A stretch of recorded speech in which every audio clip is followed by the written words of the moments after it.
Bonjour à tous, aujourd'hui je vous propose le sujet du bac du 20 juin 2024, le sujet de secours qui n'a pas été utilisé, et qui ici, c'est l'exercice 3 sur les suites, exercice assez intéressant avec une suite définie par une relation de récurrence, donc qui est la suivante, un plus 1 égale un carré moins 2un plus 2, u0 est égal à a. Donc, on va lire le texte, le nombre a, c'est un nombre réel strictement plus grand que 1, ça va être important, donc on va le noter, pour ne pas l'oublier. La suite, donc, est définie à partir de u0. Donc, u0 est égal justement à son nombre a. Et on sait que, donc, quel que soit n, donc pour tout n appartenant à grand n, un plus 1 est égal à un donc, au carré moins 2un plus 2. Il y a trois parties. Donc, première étude, c'est la partie A, le cas où a est entre 1 et 2 strictement. Première question, donc, montrer ici que un plus 1 moins 2 est égal à un fois un moins 2. Alors on va se laisser guider, donc on va prendre soit n appartenant à grand N, on va calculer un plus 1. Donc un plus 1, on sait que c'est un carré moins 2un plus 2. Donc ici, regardez, si je fais un moins 2, ça me donne donc ceci moins 2, regardez, il y a le plus 2 qui va être annulé par le moins 2, alors c'est assez évident comme question, vraiment. On a ceci, donc moins 2. C'est égal donc à un carré moins 2un. Et là on peut factoriser par un. Ça fait un facteur de un moins 2. C'est exactement ce qu'on voulait. Donc c'est QFD. Alors ce qu'on vient de montrer, si on veut faire une conclusion propre, vous pouvez dire donc, parce que là j'ai pris un n quelconque, pour tout n appartenant à grand n, un plus 1 moins 2 est donc égal à un fois un moins 2. Alors quelque chose qui va être important, vraiment décisif dans le texte, qui est écrit au départ, ici, on suppose, on admet, que un est strictement plus grand que 1. Donc ça, je vais le noter aussi, pour tout n appartenant à grand n, un est strictement plus grand que 1. Ça, c'est admis, vous avez le droit de l'utiliser, donc il faudra bien s'en rappeler si jamais on en a besoin. Question B. Alors, montrer que pour tout entier naturel, on a donc ceci, un plus 1 moins un égale à ça. Alors, la question qu'on peut se poser souvent quand on est à l'aise, c'est est-ce qu'on doit faire des récurrences ou pas. Alors, quand on lit les autres questions, vous voyez ici, dans la question 2, on utilise un raisonnement par récurrence. Donc, on peut supposer que, ici, c'est pas encore un raisonnement par récurrence. Donc, on va se laisser encore guider par le texte. On va juste utiliser les données. Donc, on prend soit n appartenant à grand n, et on regarde un plus 1 moins un. Ça vaut quoi? Donc, je réutilise encore une fois la relation de récurrence. Ça fait un carré moins 2un plus 2 moins un. Là, on va donc regrouper ensemble. On réduit, ça fait moins 3un plus 2. Et ça, on va le factoriser. Alors, deux façons. Soit vous factorisez, soit vous utilisez le texte.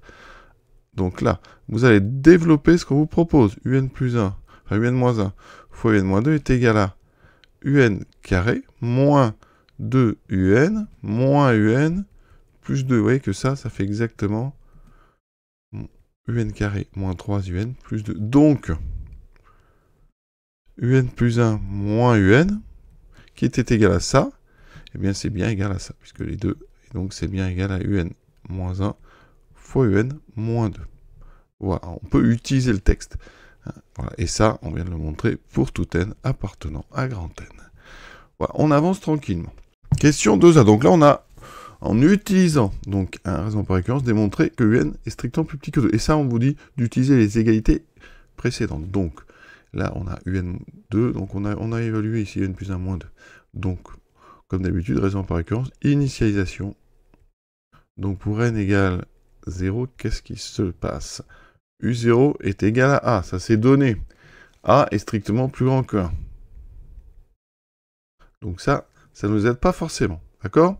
Mais par contre, dans le texte, on est dans la partie A, et c'était ici surligné. A, il est non seulement plus grand que 1, mais A, il est entre 1 et 2, strictement. Donc ça veut dire qu'effectivement, U0 est bien strictement plus petit que 2. Donc c'est vrai pour n égale 0. Voilà, notre propriété. Ensuite, l'hérédité. Donc, on prend soit K appartenant à grand N, tel que UK est plus petit que 2, strictement. quel est le but de notre hérédité? Toujours savoir vers où on va. UK plus 1 plus petit que 2.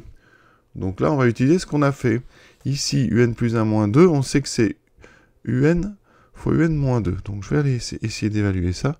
UN, donc alors, d'après, donc on va être très clair, d'après la question 1A, UK plus 1 moins 2, c'est UK fois UK moins 2. Je peux utiliser, puisque K appartient à N, je peux utiliser la 1A. Ici, il faut montrer quoi? Que ceci est négatif. Et là, on va avoir besoin de ce que j'ai surligné en haut, en jaune, ce qui était dans le texte d'ailleurs, que certains peut-être n'auraient pas vu, parce que c'est juste marqué comme ça dans l'intro. Ça, c'est important. Très important ici, UN est strictement plus grand que 1. Ça veut dire que N est positif. Or, quel que soit K appartenant à grand N, on sait que UK est strictement plus grand que 1. Donc, UK est strictement positif. Ça, c'est dans l'intro, donc ça peut être parfois oublié par certains élèves. Ensuite, d'après l'hypothèse de récurrence, l'hypothèse de récurrence nous dit que UK moins 2 est strictement positif. Ouais, UK est strictement négatif, pardon. UK est strictement plus petit que 2, donc UK moins 2 est strictement négatif.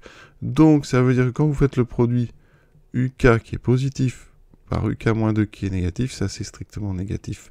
Et donc, ça veut dire qu'ici, UK plus 1 moins 2 est strictement négatif. Donc, UK plus 1 est strictement plus petit que 2. Et l'hérédité, elle est donc vérifiée.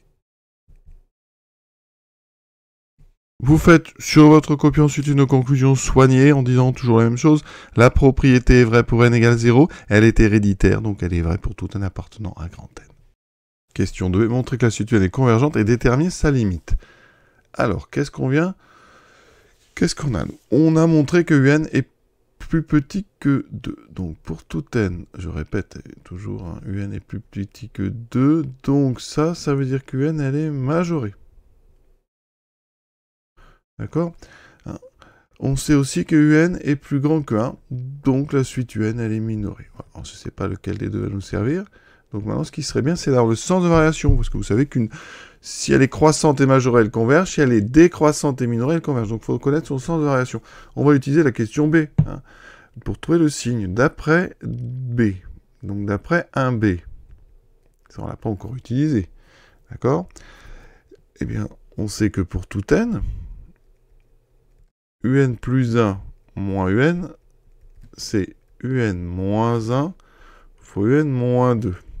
Et là, on sait deux choses. Et c'est là que, encore une fois, ce UN dans le texte plus grand que 1 est important. Or, UN est strictement plus grand que 1. Donc, UN moins 1 est strictement positif. Et on vient de montrer que UN est plus petit strictement que 2. Donc, UN moins 2 est strictement négatif. Donc, le produit UN moins 1, UN moins 2, il est strictement négatif. Et donc, on vient de montrer que pour tout n appartenant à grand N, UN plus 1 moins UN est strictement négatif, donc UN plus 1 est plus petit que UN. Ça veut dire que la suite UN, elle est comment? Eh bien, elle est décroissante. Elle est même strictement décroissante, mais ici, on va avoir uniquement besoin de décroissante. Donc là, on a besoin d'une propriété sur la suite décroissante. Donc décroissante, ça va avec minorée. Donc, UN, la suite, donc je mets des parenthèses, elles sont importantes ces parenthèses. Elle est décroissante et minorée. Donc, eh bien, cette suite UN, elle converge. Ça veut dire qu'elle a une limite réelle. Voilà, entre parenthèses, elle admet une limite, évidemment plus infini, réelle. Et cette limite, on va l'appeler L. D'accord? Maintenant, il faut trouver sa limite. Alors, donc ici, on a dit, limite de UN est égale à L. On sait que, on répète, pour tout n appartenant à grand N, UN est entre, donc est plus grand que 1 et plus petit que 2. Donc en passant à la limite, ça veut dire que le nombre L est entre 1 et 2. Il peut être égal, ici, quand on passe à la limite, les inégalités strictes se transforment en inégalités larges. Donc le nombre L, il est entre 1 et 2. D'accord ? Ensuite, on va pouvoir, dans la relation de récurrence, faire tendre n vers plus l'infini. Là, on va utiliser ce qu'on appelle le théorème du point fixe. Donc, on sait que pour tout n appartenant à grand N, UN plus 1 est égal à f de UN. avec f est une donc définition qui a x associe donc x2 moins 2x plus 2. C'est un x, d'accord? Et f défini sur R. Alors, on a besoin de la continuité pour passer à la limite. F est une fonction polynomiale de degré 2, donc continue sur R. Donc, ça veut dire que, en passant à la limite, eh bien, L va être égal à f de L. Ce qui équivaut à L égale donc L carré moins 2L plus 2. Et on va résoudre cette équation du second degré.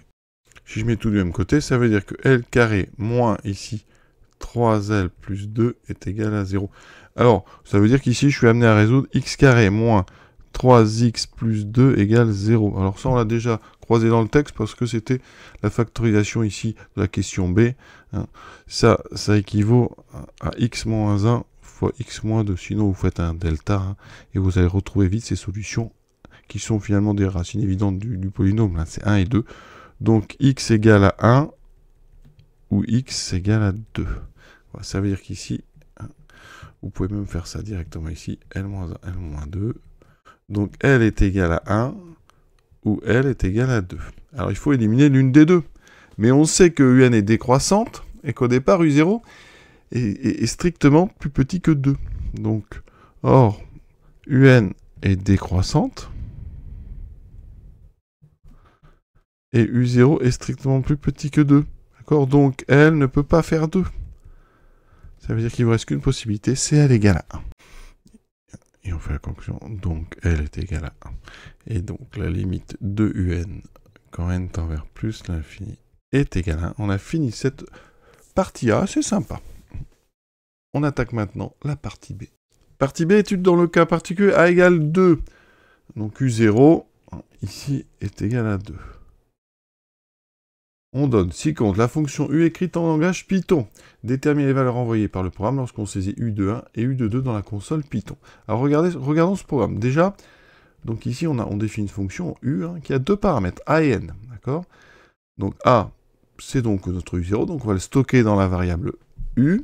Et après on a des boucles, on a N boucles. Et dans chaque boucle, on calcule. Donc en fait, on utilise la relation de récurrence une fois. Donc on est parti de U0, on a utilisé n fois la relation de récurrence. Donc ça veut dire que U calcule en fait, U, donc AN, calcule juste, calcule le terme UN. Voilà. Si vous faites AU A1, ça calcule U1, ça fait une boucle, etc. Donc ça veut dire que U de 1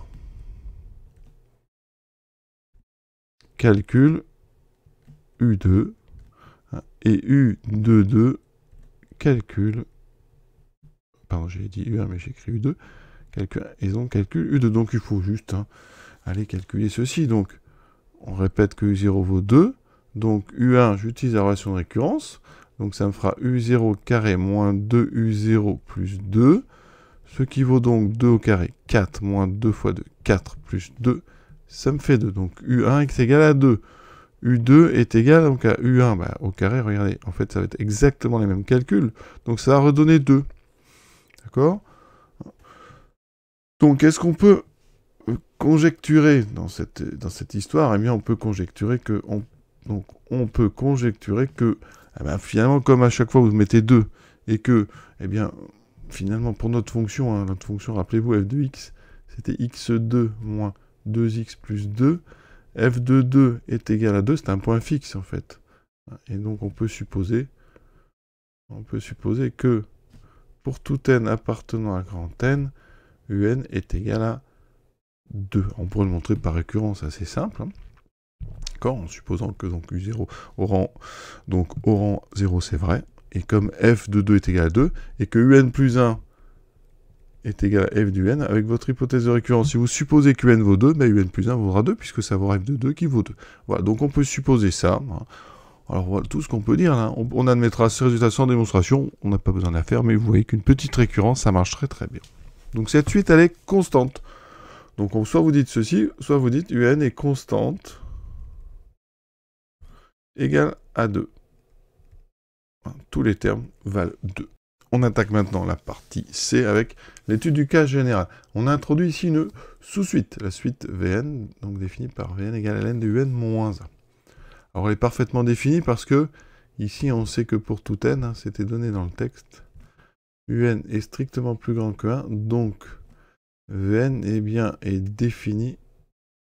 Hein, donc cette suite Vn est bien définie pour tout n. Il n'y a pas de problème de calcul. Voilà, donc première question, petit a, montrer que la suite Vn est une suite géométrique de raison 2. Alors là, on va regarder Vn plus 1. D'accord, pour l'instant, donc, alors comme d'habitude, on va mettre soit n appartenant à grand N. Vn plus 1, c'est donc Ln de Un plus 1 moins 1. Donc on va ici mettre notre relation de récurrence peut-être. Donc ça fait du Un carré moins 2Un plus 2 moins 1. Ce qui fait Ln de Un au carré moins 2Un plus 1. Il faut essayer de revenir hein, sur du Vn. Alors on regarde, là, il faut bien regarder. Ici, hein, on regarde ceci. Et on voit ici en fait que c'est... On doit reconnaître une identité remarquable. Vous avez x carré moins 2x plus 1. Ça en fait, hein, on reconnaît Un moins 1 au carré. Ça veut dire qu'ici, ça, c'est égal à Ln de Un moins 1 au carré. Alors attention, si vous avez Ln de x2 et que vous mettez 2 fois n de x, ça marche, mais hein, c'est pour tout x strictement positif. Donc ici, si vous utilisez cette formule, il faut bien vérifier que ce qu'il y a dans le carré est positif. Et ça, vous dites, or, Un moins 1 est strictement positif. On sait que Un est plus grand que 1. Donc, c'est ça qui vous permet d'enlever le 2, de le sortir avec cette formule. Donc ça, c'est égal à 2ln de Un moins 1. Et 2ln de Un moins 1, eh bien, c'est 2, on reconnaît 2 fois Vn. Donc on vient de montrer que, quel que soit n appartenant à grand N, Vn plus 1, c'est 2 fois Vn. Et ça, c'est une relation caractéristique des suites géométriques de raison 2. On vous demande, premier terme, hein. Alors V0, c'est donc Ln de U0 moins 1. U0, ça vaut petit a. Donc ici, ça vaut Ln de A moins 1. Effectivement, A est strictement plus grand que 1, donc il n'y a pas de problème. On déduire donc l'expression n en fonction de n. Alors ici, on a dit que Vn est géométrique de raison 2 avec donc un premier terme, V0, qui est Ln de 1 moins 1. Donc je peux utiliser le cours. Ça veut dire que pour tout n appartenant à grand N, vous pouvez mettre donc Vn, c'est V0 multiplié par 2, donc la raison, je vais l'appeler, c'est Q, hein, c'est les formules du cours, V0 fois Q puissance n, c'est-à-dire ici, Ln de A moins 1 multiplié par 2 à la puissance n. Voilà, ça, c'est le terme général. Et je vais mettre ça, alors regardez, il faut Un moins. Or, on sait que Vn, c'est Ln de Un moins 1. Donc là, on va transformer. Donc, si je passe à exponentielle, exponentielle de Vn égale Un moins 1. Donc, Un, regardez, ça fait, alors, 1, je mets le moins 1 de l'autre côté, j'ajoute 1, plus exponentielle de Vn. Voilà. Et dedans, à la place de Vn, je vais mettre la formule que je viens de donner sur Vn, son terme général, ça veut dire que Un, c'est 1 plus l'exponentielle, donc 2, alors je vais écrire ce produit dans l'autre sens, mais 2 puissance n fois Ln de A moins 1. Et ça, c'est pour tout n appartenant à grand N. Et c'est exactement ce qu'on me demandait de montrer, regardez. Donc là, on est bon, on s'arrête ici. On passe à la deuxième question. Détermine suivant la valeur de A, strictement plus loin, la limite de la suite Un. Donc ici, on a le terme général, donc on va regarder ici, donc Ln de 1 moins 1. Qu'est-ce qui peut se passer? Eh bien, Ln de 1 moins 1, ça dépend. Comme vous allez multiplier par 2 puissance n, 2 puissance n, vous le savez, alors on va quand même justifier, 2 est strictement plus grand que 1, donc la limite de 2 puissance n, quand n tend vers plus infini, c'est plus infini. Et vous allez multiplier par Ln de 1 moins 1, donc tout dépend du signe. Donc là, il me faut le signe. Donc signe de Ln de A moins 1. Alors comment on fait? Déjà, quand est-ce que ça fait 0, ça? Donc ça, je passe à exponentielle, ça fait 1 moins 1 égale à exponentielle 0 égale à 1. Donc ça veut dire que A est égal à 2. Donc si A égale 2, ça vaut 0. Donc on fera un premier cas. Si ln de 1 moins 1 est positif. Donc ici, je résous ça. Donc ça, je passe à exponentielle. Donc pour passer à exponentielle, on utilise exponentielle est strictement croissant sur R. Donc ça va conserver l'ordre strict ici. Ça veut dire que 1 moins 1 va être plus grand qu'exponentielle 0, donc plus grand que 1. Ça veut dire qu'ici, elle sera plus grand que 2. Et donc, alors, je le fais directement, ln de 1 moins 1 strictement négatif, ben c'est le reste. Ça veut dire que ça équivaut à A strictement plus petit que 2. Et donc on va avoir 3 cas. Selon, justement, que A est égal à 2, A est plus grand que 2, ou A est plus petit que 2. Alors nous, rappelez-vous, hein, A, il est entre 1 et 2. Ça veut dire que là, ici, hein, ça sera donc A entre 1 et 2. Donc on a 3 cas.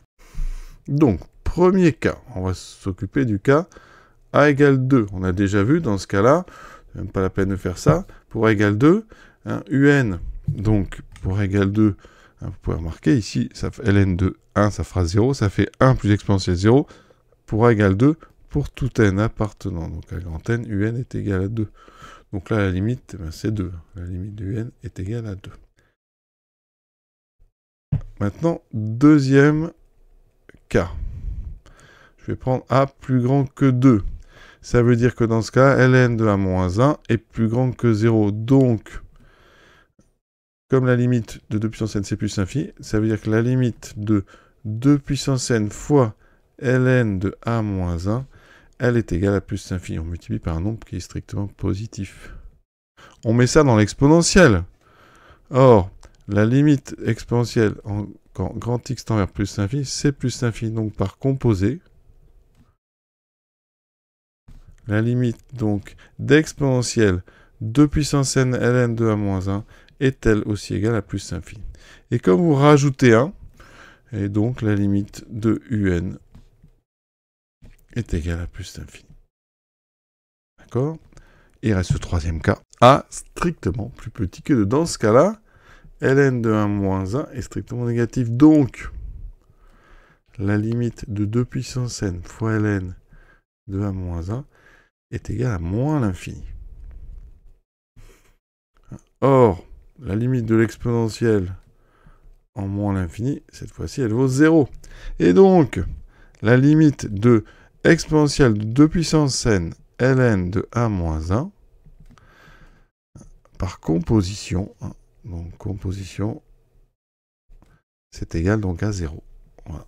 Et comme vous rajoutez 1, la limite de un, elle voit la limite de un est égale, et on retrouve les résultats de la première partie. Alors là, ici, attention, c'est A entre 1 et 2, et donc on retrouve les résultats de la première partie. Le premier cas, c'est le résultat de la deuxième partie. Ici, donc le deuxième cas, ça sera quand A est strictement plus grand que 2. Et on a terminé. Et à noter ici hein, que ce troisième cas, on n'est pas obligé de le faire comme je l'ai fait ici. On peut juste dire, voir partie 1. On avait déjà montré que la limite était égale à 1. Voilà. Cet exercice est terminé. Il est assez sympa avec ce paramètre A. Donc écoutez, hein, c'est un bon entraînement pour le bac. Je vous souhaite une bonne fin de journée. À très bientôt.